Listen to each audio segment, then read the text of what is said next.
शङ्करांश भूम शङ्करार्यपीठसद्गुरून् शुद्धसत्त्वभासुरान् सुवर्त्मनीतभूसुरान् सर्वभूतसौख्यदान् क्षमाकरान् यतीश्वरा. 94 முடிஞ்சது. 94 அம்பாள் பனி நிலவானது பன்னீரோட பச்சைகள் பருப்போட வாசனை திரவியங்களோட இருக்கக்கூடிய ஒரு பாத்திரமா இருக்கு. அந்த பாத்திரத்துல இருந்து அம்பாள் நீராட போறா. அந்த அம்பாள் நீராட போகும்போது என்ன கல்பனை பாருங்க, இது குறைஞ்சிட்டே இருக்கு தண்ணியானது. ஒரு நாள் அம்பாள் குளிக்கும் போது அதை என்ன பண்ணிருக்காங்க, பிரம்மாஜி ஐயோ அம்பாள் குளிச்சுட்டு இருக்கும்போது தண்ணி குறைஞ்சிட்டே இருக்கேன்னு அதை நிரப்புறாராம். இப்படி கிருஷ்ணபக்ஷமும் சுக்லபக்ஷமும் இப்படி வந்துட்டு இருக்கான். கொஞ்சம் கொஞ்சமா குறையிறது, கொஞ்சம் கொஞ்சமா வருது அப்படின்னு. இத சந்திரனோட அவர் அம்பால சொல்ல முடியுமா அப்படிமா. சந்திரமிவ முகம் அப்படின்னு சொல்றது சாதாரணமா கவிகளுடைய சம்பிரதாயம். அம்பாளுடைய இது முகமானது எப்படி இருக்கு அப்படின்னா சந்திரன் போல இருக்கு அப்படின்னு சொன்னாங்க. ஆனா இது சரியான ஒப்பீடு வருமா? அம்பாளுக்கு போய் இப்படி ஒரு ஒப்பீடு மிச்சவங்களுக்கு எல்லாம் பண்றதெல்லாம் சரியா வரும். நீங்க கதையில வர கதாநாயகிகளுக்கெல்லாம் சந்திரன் போல முகம்னு சொன்னா அது ரேட்டு. ஏன்னா இவாளெல்லாம் விட வசந்தது சந்திரன். அதனால சந்திரனை சொல்லலாம். அம்பாளுக்கு போய் சந்திரனை போன முகம்னு சொல்றது என்ன நியாயம்? இது இல்ல கோவப்பழம் போல உதடு அப்படின்னு சொல்றதெல்லாம் நியாயமே இல்லை. அம்பாளுடைய சௌந்தரியம் தானே அந்த மூணுல இருக்குன்னு சொல்லணும். மூணுக்கு வேணா நீங்க அம்பாளுடைய சௌந்தரியம் இருக்குன்னு அதை பிரைஸ் பண்ணலாம். அம்பாளுக்கு போய் மூணு மாதிரி இருக்கு அப்படின்னு சொல்றது நியாயம் இல்லை இல்லையா? ஏன் அப்படின்னாக்க எத்யத் விபூதிமத் இல்லையா, எங்கெல்லாம் விபூதிமத்தா இருக்கோ அதெல்லாம் ஸ்ரீமத் ஊர்ஜிதம்பா மம தேஜோம்ச சம்பவம் அப்படின்னு சொல்றாரு இல்லையா. எங்கெல்லாம் அழகு இருக்கோ அங்கெல்லாம் எங்க இருக்கார்? பகவானுடைய சொரூபம், அம்பாளுடைய சொரூபம் தான் எல்லாருடைய இடத்துல இருக்கு. ஆனா இந்த சந்திரன்ல பாருங்க ஒரு களங்கம் இருக்கு இல்லையா. அது என்ன? ஒரு கஸ்தூரி திலகமா. அது அம்பாளுடைய முகத்துல இருக்கக்கூடிய கஸ்தூரி திலகமா இந்த சந்திரன் நடுவுல இருக்கக்கூடிய களங்கம். அது எப்படி இருக்குன்னா, நம்ம ஏற்கனவே நம்ம லலிதா சகஸ்ரநாமத்துல நம்ம பார்த்திருக்கோம். முகச்சந்திர கலங்காப மிருகநாபி விசேஷகா அப்படின்னு. மிருகநாபி அப்படின்னாக்க கஸ்தூரி, அந்த ஸ்மெல் இருக்கு இல்லையா, அந்த மஸ்க் அப்படின்னு சொல்றால. அந்த கஸ்தூரி மானுடைய நாபியில இருந்து லீக்காரு தான் அந்த அதுல இருந்து வந்ததுதான் அந்த வாசனை. அவ்வளவு வாசனையை கொடுக்கக்கூடியதாக இருக்கக்கூடிய அதுலதான் அம்பாள் திலகத்தை வைத்துக் கொண்டிருக்கிறார். அது கலந்துதான் வாசனையோட இருக்கக்கூடிய சாந்து குங்குமத்தோட தான் அம்பாள் திலகம் வைத்துக்கிறார் அப்படின்னு அங்க சொல்லியிருக்கு. இப்படி கஸ்தூரி திலகத்தை வைத்துக் கொண்டு இருக்கக்கூடியதுதான் சந்திரனுடைய களங்கம் மாதிரி அவருக்கு தோணுகிறது. அது எப்படி தெரியுதுன்னா ரஜினிகரஹா அப்படின்ற. ரஜினிகரஹா அப்படின்னாக்க யாரு? இருட்டை பண்ணுகிறவர் யாரு? சந்திரன் அப்படின்னு அர்த்தம். இப்படி அதை பத்தி சொல்றார். கலங்க கஸ்தூரி ரஜனிகர பிம்பம் ஜலமயம் கலாபி கற்பூரை மரகத கரண்டம் நிபிடிதம் அத்தஸ்வத்போகேன பிரதிதினமிதம் ரிக்த குஹரம் விதி பூயோ பூயோ நிபிடயதி நூனம் தவ கிருதே. அம்பாளே, கலங்க கஸ்தூரி சந்திர மண்டலத்துக்கு நடுவுல இருக்கக்கூடிய கஸ்தூரின்ற கருப்பு வர்ணம் இருக்க, அது ஒரு வாசனை பொருள். அது எப்படி இருக்கு அப்படின்னா ரஜினிகர பிம்பம், பனி நிலவை போல இருக்கு. ரஜினிகரன்னா சந்திர பிம்பம் போல இருக்கு. அந்த சந்திர பிம்பத்துல அது எப்படி இருக்கு? ஜலமயம் அப்படின்னாக்க மயட் சுவார்த்தே மயட் இருக்கு. அங்க சுத்தமான பன்னீர் இருக்கான். அந்த பன்னீர் இருக்கான். கலாபி கற்பூரை, அதுல ரோஜா புஷ்பம் இருக்கு. அந்த ரோஜா புஷ்பத்தோட கற்பூரை பச்சை கற்பூரம் இருக்கு இல்லையா. அதுதான் அந்த பச்சை கற்பூரம் தான் அந்த சந்திரனுடைய கிரணங்கள். அந்த நடுவுல இருக்கக்கூடிய களங்கம் தான் கஸ்தூரி. அப்புறம் அந்த பனி நிலவு இருக்குல்ல, அதுதான் அந்த பன்னீர். அது அந்த நிலவுனுடைய கிரணங்கள் இருக்குல்ல, அதான் பச்சைகள் போறோம். அதெல்லாம் எங்க எப்படி இருக்கு அப்படின்னா நிபிடி தம் அப்படின்னாக்க ஃபுல்லா இருக்கு, ஃபில்லப் ஆயிருக்கு. எதனால? மரகத கரண்டம். கரண்டம்னா பாத்திரம். அது மரகத கரண்டம்மா. சந்திர மண்டலம் தான் ஒரு மரகத கண்ட மாதிரி இருக்கான். அது எப்படி இருக்கு? மரகதம் ஏன் அப்படி தெரியுது அப்படின்னாக்க பச்சையா இருக்க மரகதம் அப்படின்றது பச்சையா இருக்கக்கூடிய ஒரு கல்லு. அதுல நீங்க கோவில் எல்லாம் பாத்தீங்கன்னாக்க மரகத லிங்கம் இருக்கும். நிறைய கோவில்ல இந்த மரகத லிங்கங்கள்லாம் இருக்கும். அந்த மரகத லிங்கத்தை நீங்க அபிஷேகம் பண்ணும்போது பாத்தீங்கன்னா, அதுல அபிஷேகம் பண்ணும்போது எல்லா பாலும் அப்படியே பச்சையா இருக்கும். ஒரு லிட்டர் பால்ல நீங்க அந்த மரகதத்தை 1/2 லிட்டர் பால்ல போட்டீங்கன்னாக்க அந்த பால் முழுக்க பச்சையாக மாறித்துன்னா நீங்க வச்சிருக்கிறது உண்மையான மரகத கல்லு அப்படின்னு பரீட்சை பண்றதுக்கு மரகத கல்லுக்கு. இதுக்கு விசேஷமான வியாக்கியானம் ஒருத்தர் பண்றார். இது மரகதம் இல்ல, மகரதம்ன்றதுதான் மரகதமாக ஆயிடுச்சு. மக்கர அப்படின்னாக்க, மகரதம்னாக்க முதலைகளுடைய வாயில ஒரு பச்சை ஒண்ணு இருக்கும். நம்ம எங்க பார்த்திருக்கோம் இல்லையா? அந்த பச்சை கலர் இதுக்கு வந்ததுனால அது மகரதம்ன்றது மரகதம் அப்படின்னு ஆயிட்டான் இல்லையா? இப்படி மரகத கரண்டம் அப்படின்னாக்கா பாத்திரம். இப்படி சந்திர மண்டலத்துல இல்ல அது ஏன் பச்சையா இருக்கு அப்படின்னு சொல்றாருன்னா, எதையுமே நீங்க தூரத்துல இருந்து பார்த்தோன்னா கலர் தெரியும். ரொம்ப தூரத்துல இருக்கக்கூடிய ஒரு பொருளை நீங்க பாத்தீங்கன்னா கலர்லாம் எப்படி நமக்கு தெரியறது? கலரோட தெரியறது இல்ல, அந்த மாதிரி கலராக தெரியறதுதான். இப்ப அதுல என்ன ஆச்சு? பிரதிதினம் போகேன ரிக்தஹா. ஒவ்வொரு நாளும் அம்பாள் குளிக்கும் போது அது என்ன ஆகுது அப்படின்னா அந்த பாத்திரத்துல இருக்கக்கூடியது குறைஞ்சிட்டே இருக்கான். அத மாதிரி இது என்னாச்சு, இது என்னடா ஆயிடுச்சு அப்படின்னு பார்த்தோம்னா, அப்படி பௌர்ணமி ஆச்சு. பௌர்ணமி ஆனதுன்னா சதுர்தசி, திரையோதசி அப்படின்னு குறைஞ்சிட்டே அமாவாசை வரைக்கும் வந்துருது. திருப்பி என்னடா இது அமாவாசை வரைக்கும் வந்துருதுன்னு அப்படி பண்றது அப்படின்னு பிரம்மா பார்த்தான். இப்படி பிரதிதினம் தொத்து போகேன, உங்களுடைய அம்பாளே நீங்க டெய்லி குளிக்கிறதுனால இப்ப என்ன ரிக்தமாக ஆயிடுறது. அந்த பாத்திரமானது அப்படி குறைந்து கொண்டே காலி ஆயிண்டே வருது. இது மாதிரி குகரம் இந்த பாத்திரம் இப்படி காலி ஆயிண்டே வருது அப்படின்னு திருஷ்டுவா பிரம்மஸ்துதி இல்லையா? அம்பாளு தொம் சுவாஹா தொம் சுதா தொம் வசத்காரஹா அப்படின்னு டெய்லி பிரார்த்தனை பண்ணி கொண்டிருக்கக்கூடியவராச்சா பிரம்மா. அவருடனே என்னடா இது அம்பாளுடைய குளிக்கிற தண்ணியில குறைஞ்சிட்டே வருதுன்றத பார்த்து அவர் என்ன பண்ண, திருஷ்டுவா விதிஹி பூயோ பூயஹா, திரும்பி திரும்பி அதை கொஞ்சம் கொஞ்சமா பண்ணணும்ன்றதுக்காக கொஞ்சம் கொஞ்சமா அமாவாசையில இருந்து பிரதம, திதிய, திருதிய அப்படின்னு சொல்லிட்டு அந்த சித்ரால இருந்து ஆரம்பிச்சு அவருடைய காரியத்தை பண்ணிட்டு இருக்காரு. காமேஸ்வரத்துல இருந்து ஆரம்பிச்சு பகமாலினி அப்படின்னு பெருசு பண்றார். அதுக்கப்புறம் சின்னது பண்றார். இப்படி நித்யா தேவதைகளை கவனித்துக் கொண்டே வருகிறார் அர்த்தம். விதிஹி பூயோ பூயா கிருத்தே நிபிடயதி. அந்த தண்ணிய நீங்க உங்களால தவக்கிருத்தே உங்களால யூஸ் பண்ண அதை அப்படியே அப்படி ஃபில்அப் பண்ணிட்டே பின்னாடி வர அம்பாள் அதை காலி பண்ணிட்டே போயிட்டு இருந்தா பின்னாடியே ஃபில் பண்ணிட்டே வந்துட்டு இருக்காரு. அப்படி பௌர்ணமி பிரதிபத்துல ஆரம்பிச்சு ராக்கா பர்யந்தம், பிரதிபத்துல ஆரம்பிச்சு ராக்கா பர்யந்தம் இந்த ஃபில்லிங் அப் ஆனது நடந்து அம்பாள் ரிக்தம் பண்ணிட்டே இருக்கார். இவர் திருப்பி நிபிடம் பண்ணிட்டே இருக்கார், அதாவது ஃபில்அப் பண்ணிட்டே இருக்கார் அப்படின்னு சொல்றாரு. அப்படின்னா இந்த தேவியினுடைய அந்த நீரோட்ட பெருமை இருக்கு இல்லையா, அது ஒரு தமாஷான பெருமை. இது அந்த நிலவுல இருக்கக்கூடிய களங்கமானது கருப்பா இருக்க மாதிரி நமக்கு தெரியுது இல்லையா, அத கஸ்தூரி அப்படின்ற நினைச்சுக்கோங்க. நிலவினுடைய கிரணங்கள் இருக்கு தெரியுமா, அதுதான் பச்சைக்கல் போற தூள் அம்பாளினுடைய கிரணங்கள். அந்த பனி நிலவு தான் பன்னீர்ல இருக்கக்கூடிய பாண்டமா இருக்கு. அதுல எப்படி இருக்குன்னாக்க வெண்மையான கடல் தூரத்துல இருந்து பார்க்கும்பொழுது வண்ணமாக தோன்றது போல அந்த சந்திர மண்டலமும் பச்சைக்கல்லாகிய மரகத கல்ல செய்த பாண்டம் மாதிரி தோணுகிறதாம். அப்ப அந்த தேவி என்ன பண்ற, பௌர்ணமி அன்னைக்கு பிறகு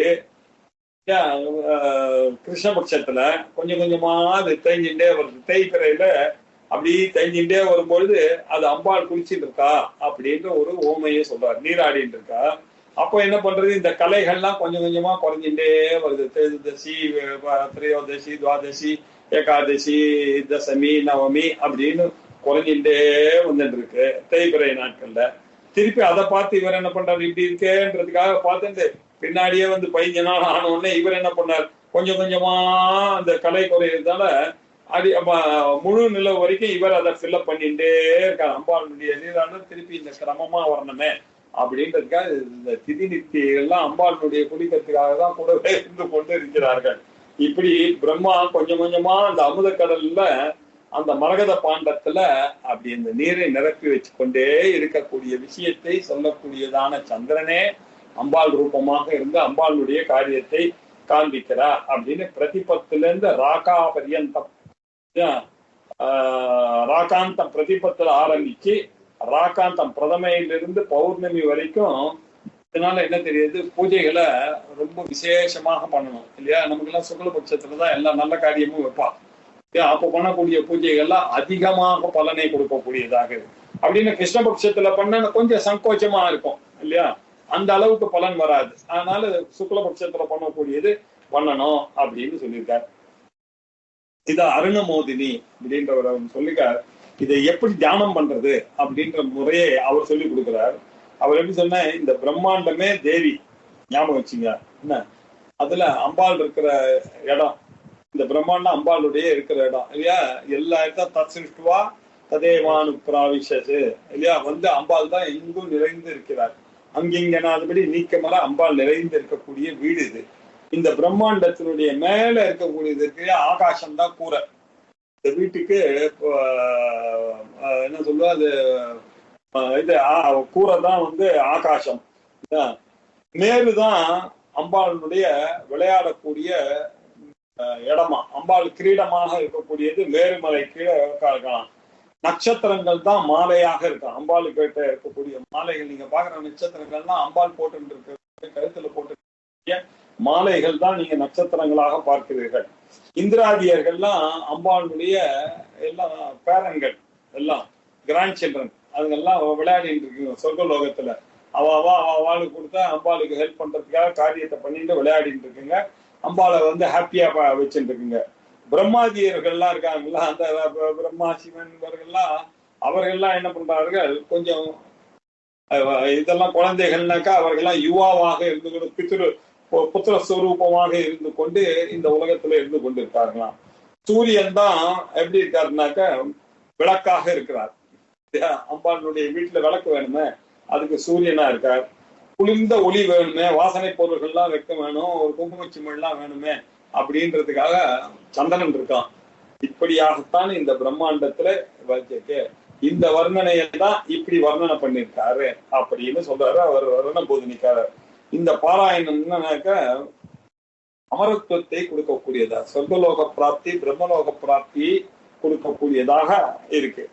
மந்தஸ்மித பிரபாபூர மஜ்ஜ காமேச மானசா அப்படின்னு அம்பாளுடைய சிரிப்புல காமேஸ்வரம் போய்ஜ அப்படின்னு சொல்லிருக்கு. முகச்சந்திர கலங்காப மிருகநாபி விசேஷகா, சந்திரனுடைய கலங்கம் இல்லையா, அது மிருகநாபின்னா கஸ்தூரி. அந்த கஸ்தூரி திலகத்தோட இருக்கக்கூடிய முகச்சந்திரத்துல இருக்கக்கூடிய கலங்கமாக இருக்கக்கூடிய கஸ்தூரி திலகம் மாதிரி அம்பாளுடைய முகத்துல இருக்கக்கூடியது அந்த கஸ்தூரி திலகம் இருக்கு. சாரு சந்திர கலாதரா, அழகான சந்திர கலைகளை தரித்து கொண்டு இருக்கக்கூடியவள் அம்பாள்னா இப்படி இப்படி புரிஞ்ச சந்திரனிபா அப்படின்னு சொல்லக்கூடியதெல்லாம் இருக்கு. இது எப்படி பாஷ்யத்துல என்ன விசேஷமா இருக்குன்னா,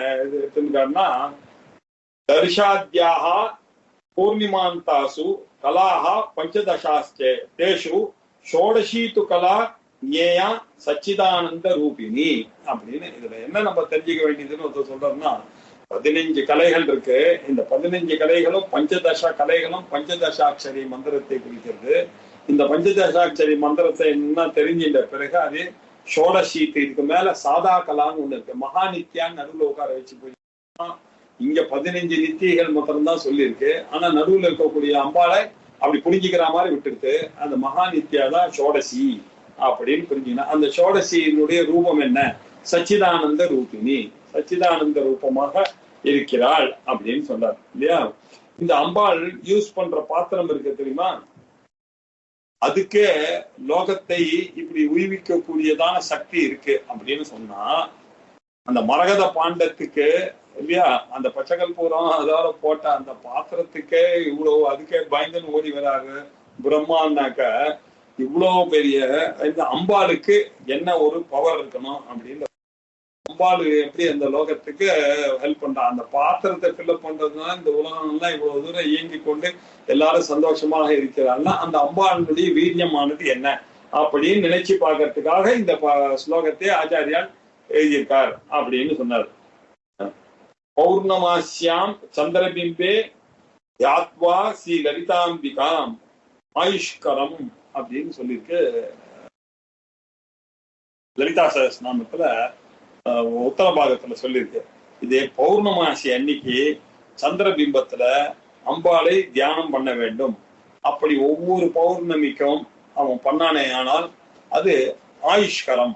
ஆயுஷ்கரம் அப்படின்றதுக்கு என்ன எழுதியிருக்காரு அப்படின்னா, மிச்ச தியானங்கள்லாம் இறந்த பிறகுதான் நீங்க மேல போற மாதிரியான கொடுங்க. யஜ்ஞ யாகாதி எல்லாம் பண்ணீங்கன்னாக்க நீங்க இந்த உயிரோட மேல போக முடியும். மேல போய் சொர்க்கத்துக்கு எல்லாம் பொண்டாட்டியெல்லாம் தர்ம பத்தினியால யாகம் பண்ணவர்கள் சொர்க்கத்துக்கு போறார்கள். எப்போ போறார்கள்?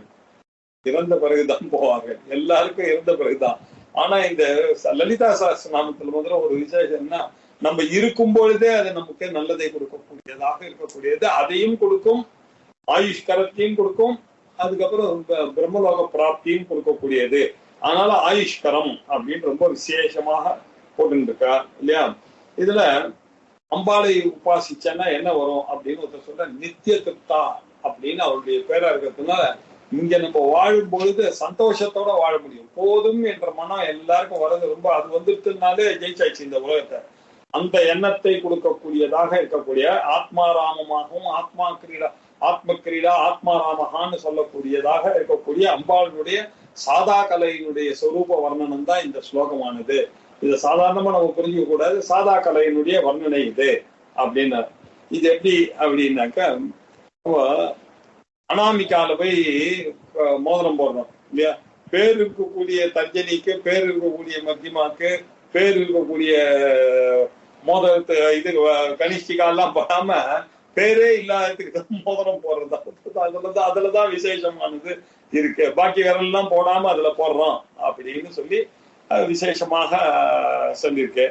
அதுக்கப்புறம் கலங்கஹா, கலங்கம் ஏன் சார் இருக்குன்னா, கலங்கமானது எல்லா இடத்துலயும் தான் இருக்கும் அப்படின்னு சொல்றாரு. சாட்சிகள் சொல்ற, கலங்கமானது எங்கதான் இல்லை, எல்லா ராத்திரியும் கலங்கம் இருக்கும் சார், அதெல்லாம் ஒரு பெரிய விஷயமே கிடையாது, டிஃபரன்ஸ் ஆஃப் ஒப்பீனியன் எல்லாம் இருக்கும் அப்படின்னாரு. எங்க இருக்கு அப்படின்னாக்க, கைலாசத்துல அந்த சிவன் கழுத்துல இருக்கக்கூடிய பாம்பானது எப்ப பார்த்தாலும் அங்க விநாயகர் வந்தாலும் அந்த மூஞ்சரை பார்த்து விரட்டிட்டே இருக்கும். பார்த்துன்னு எப்படா விநாயகர் போறாரு கோத்தலான்னு பார்த்துன்னு, இதுதான் குடும்பம் தான் இருக்குமா. அது இந்த இதை பார்த்த உடனே விநாயகர் முருகனை பார்ப்பான். முருகர் அந்த மயிலோட அந்த மயில் இருக்க, எப்படா இந்த நாகத்தை இருக்கலான்னு அது பார்த்துட்டு இருக்கான். இப்படிதான் குடும்பத்துல இருக்கக்கூடியதுதான். இது போராட்டுக்குன்னு அம்பாள் சிங்கத்துல வருவான். அந்த சிங்கமானது எப்படா என்னை விட பெருசா அப்படின்னு அந்த யானையை பார்த்து ஒரு போடு போடணும்னு அது பார்த்துட்டு இருக்கான். இப்படிதான் இருக்கும் குடும்பம்னா. இதுகள்லாம் சேர்ந்து அதையும் மீறி இருக்கக்கூடிய அழகுகள், இதுடைய குறைபாடுகள்லாம் மனசுக்கு வரும். இல்ல கிருஷ்ணபக்ஷம் வரும், சுக்லபக்ஷம் வரும், அதெல்லாம் கலங்காமல் இருக்கணும் அப்படின்ற ஒரு நெறிப்படுத்துவதற்காக சொல்லப்பட்ட ஸ்லோகமாக இருக்கணும். கலங்கஹா அப்படின்னா லாஞ்சனம், அடையாளம், களங்கம் அப்படின்னு அர்த்தம். கஸ்தூரி மிருகநாபிகி, மிருகத்துல அந்த கஸ்தூரிமானுடைய நாபியில் இருக்கக்கூடிய ஒரு ரஜினீகர பிம்பம் ஜலமயம். இந்த சந்திரபம் ரஜினீகரன் அப்படின்னாக்க, ரஜினின்னாக்க இருட்டு, இருட்டை உண்டாக்கிறவர் யாரு? சந்திரன். பகலை உண்டாக்குற திவாகர் யாரு? அவர் சூரியன். இப்படி ரஜினீகர பிம்பம், இந்த சந்திர பிம்பம் ஜலமயம். அது ஜலமயம்னா என்ன இல்ல, மய பிரத்தியம் பிராமணமயம், கிராமஹானா பிராச்சுரியார்த்தே இல்லையா. திதிப்புமயம் எல்லாம் போட்ட ஸ்வீட் அவாத்துல அப்படின்னாக்கா என்ன அர்த்தம்? விகாரார்த்தே மயட்டு. இங்க ஜலமயம் அப்படின்னா என்ன அர்த்தம்? ஸ்வார்த்தே ஜலம். ஜலமயம் பன்னீர் மயமாக இருக்கு அப்படின்னு அர்த்தம் இல்ல. ரோஜா புஷ்போதகம் மாதிரி இருக்கா அங்க இருக்கக்கூடியது. அந்த சந்திர பிம்பமானது.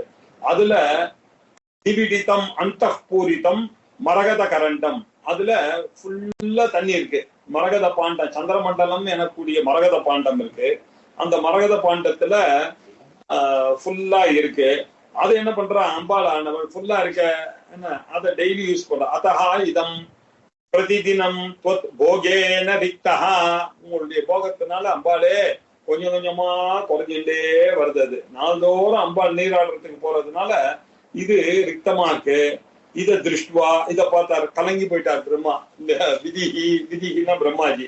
பிரம்மா பூயோ பூஹோ பூயோ நிபிடயதி நூனம், அதை மீண்டும் மீண்டும் அதை நிரப்புகிறார். பிரதிபத்திலிருந்து ராகா வரைக்கும் விடாம அதை புலப்பிக் கொண்டே இருக்கார் அப்படின்னு சொல்லக்கூடியது அபன்னவ அலங்காரம் அப்படின்னு பேரு இல்லையா.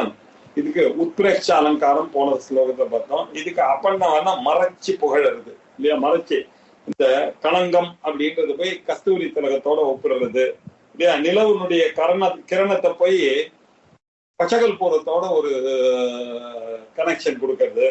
அப்புறம் பனி நிலவை போய் பன்னீராக கொடுக்கறது. அப்புறம் சந்திர மண்டலத்தை போய் மரகத கல்லு போன்ற பாண்டமாக நினைக்கிறது. இப்படி கிருஷ்ணபக்ஷத்தை இல்லையா கொஞ்சம் கொஞ்சமா நீராடி குறையற மாதிரி நினைக்கிறது. சுக்லபக்ஷத்தை கொஞ்சம் கொஞ்சமா பில்லி அப்படி பதவியாக வரா மாதிரி இருக்கிறது அப்படின்றது. இதெல்லாம் அலங்காரங்களாக எழுதப்பட்டதான ஸ்லோகங்கள் இதெல்லாம் இல்ல. அது மட்டும் இல்லாமல் இந்த ஸ்லோகம் என்ன பிரயோஜனம் அப்படின்னாக்க, பாராயண பலன் தேவியினுடைய அருளால் அமரவாக ஆகலாம் இல்லையா அப்படின்னு சொல்லக்கூடியதாக இருக்கு.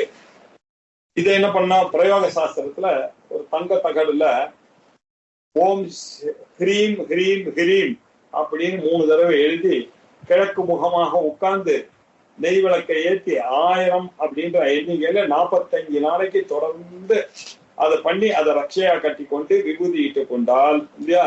முக்கியம் தேங்காய் பழம் இல்ல வெண்பொங்கல் இதை நைவேத்தியம் பண்ணோமே ஆனால் இஷ்டகாமியாப்த சித்தி பிரதம் ஸ்லோகம் அப்படின்னாரு. நீங்க நினைக்கக்கூடியதையெல்லாம் நடத்தி கொடுக்கக்கூடிய வல்லமை உடையதாக இருக்கக்கூடிய ஸ்லோகம். கலங்க கஸ்தூரி ரஜனிகர பிம்பம் ஜலமயம் கலாபி கற்பூரை மரகத கரண்டம் நிபிடிதம். கரண்டம்னா பாத்திரம். அத்தஸ்வத் போகேன, உங்களுடைய போகத்தினால பிரதிதினமிதம் ரிக்த குஹரம், அந்த பாத்திரம் கொஞ்சம் கொஞ்சமா காலி ஆயிட்டே இருக்கு. இத பார்த்து விதிஹி பூயோ பூயோ நிபிடயதி நூனம் தவ கிருத்தே, தங்களுக்காக இதை பண்ணி நிரப்பி வைக்கிறார். உங்களுக்காக தினமும் இதை நிரப்பி வைக்கிறார் அப்படின்னு ரொம்ப அருமையான ஸ்லோகத்தை பார்த்தோம். இப்படி 94 ஸ்லோகங்கள் பார்த்திருக்கோம். 99வது ஸ்லோகம் இதை அடுத்த பார்க்கலாம். 95வது ஸ்லோகம் அடுத்த வாரம் பார்க்கலாம். ஓம் பூர்ணமத பூர்ணமிதம் பூர்ணாத் பூர்ணமுதச்யதே பூர்ணஸ்ய பூர்ணமாதாய பூர்ணமேவாவசிஷ்யதே. ஓம் சாந்தி சாந்தி சாந்தி. ஹரி ஓம். ஸ்ரீ குருப்யோ நமः. ஹரி ஓம். நமஸ்காரம் சார். நமஸ்காரம் சார். நமஸ்காரம் சார். நமஸ்காரம் சார். நமஸ்காரம். நமஸ்காரம் சார். நமஸ்காரம்.